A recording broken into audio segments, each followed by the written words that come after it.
Os esquimós da Groenlândia, do Alasca, do Canadá, é incrível. Antes, lá no começo do século, eu vou chegar no gráfico para vocês, menos de 1% das mortes eram de câncer. Daí foi progredindo para 5%, 10% na década de 50, 60. Daí quando chegou lá em 1980, 1990, era quase a mesma coisa que o homem moderno. Então foi se misturando aos poucos.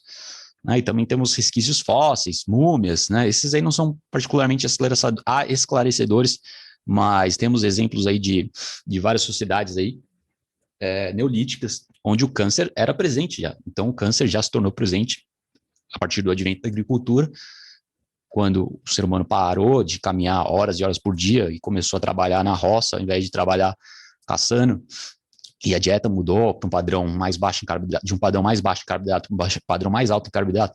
Então, assim, muita coisa mudou na história do ser humano que possibilitou o câncer.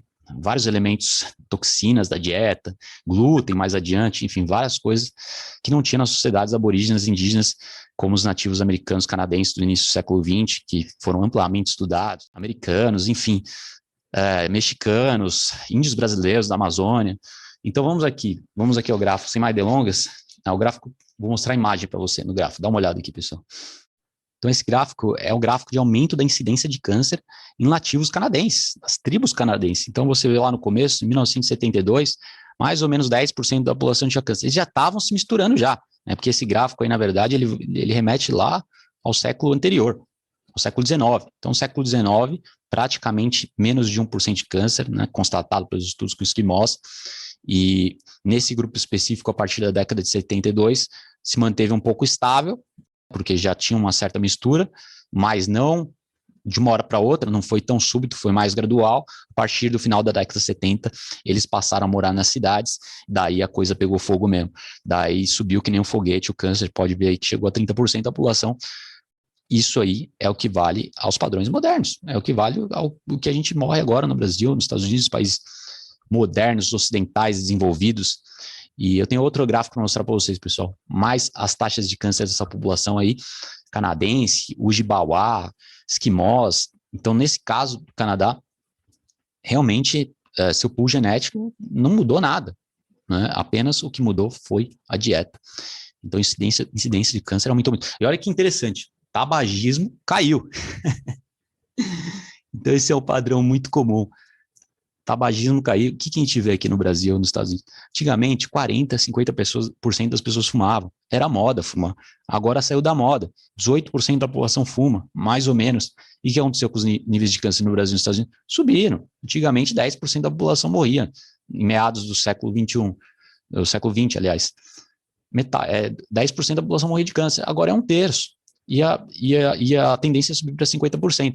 E a mesma coisa aconteceu com essa população canadense, desses nativos da Ojibwa, que o câncer foi diminuindo, aumentando, aliás, conforme o tabagismo foi diminuindo. Então é impressionante para vocês verem que tabagismo, é claro, causa câncer, mas não é o fator principal. O fator principal é a dieta ocidental, rica em carboidrato, rica em óleos processados, cheio de porcarias. É realmente um desastre total. E a doença cardíaca é a mesma coisa. No início do século, menos 5% da população morria de doenças cardíacas. Né? Estudo com prisioneiros da Inglaterra, ele mostrou que 0,5% dos prisioneiros morreram de câncer. Um estudo aí no século XIX.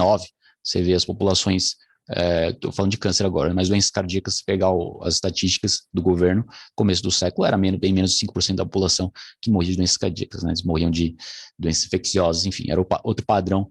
Não eram as doenças degenerativas modernas, que é o que mata o homem moderno atual. Então, vamos aqui para o próximo estudo, vou mostrar para vocês aqui. E esse gráfico da incidência de câncer na Groenlândia, nos esquimós.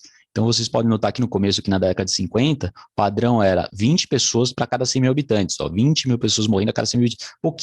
Pouquíssima incidência, né? Pessoas que contraíam câncer, desenvolviam câncer.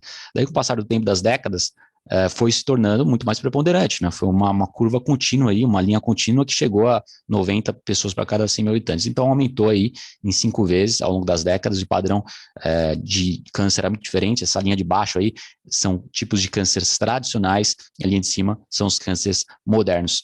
Os cânceres tradicionais, entre aspas, são tradicionais em países pobres, populações rurais, aquele padrão antigo, onde não tinha antibiótico, as pessoas pegavam câncer de Epstein-Barr, desses vírus, de vírus, né? Na verdade, eles morriam por infecções e também contraíam cânceres de origem virais.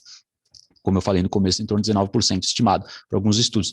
Mas os cânceres de origem metabólica se tornaram mais presentes conforme eles se misturaram com o homem moderno. Então, você vê aqui no começo do gráfico, em torno de 20 a cada 100 mil habitantes, porque eles já estavam um pouco misturados já na década de 50, mas foi aumentando, subindo aí nos séculos, ao longo das décadas.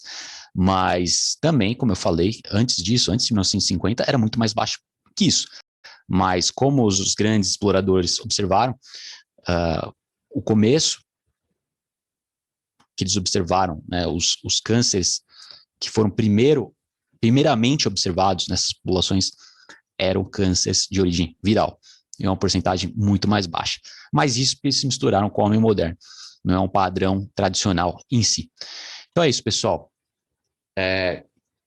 Alguma dúvida? Se quiser pode perguntar, espero ter esclarecido bastante, espero ter distinguido bem a dieta low carb versus a cetogênica. Lembre-se, consuma gordura, azeite, manteiga, gorduras saudáveis, óleo de coco e evite tudo que é processado, pessoal.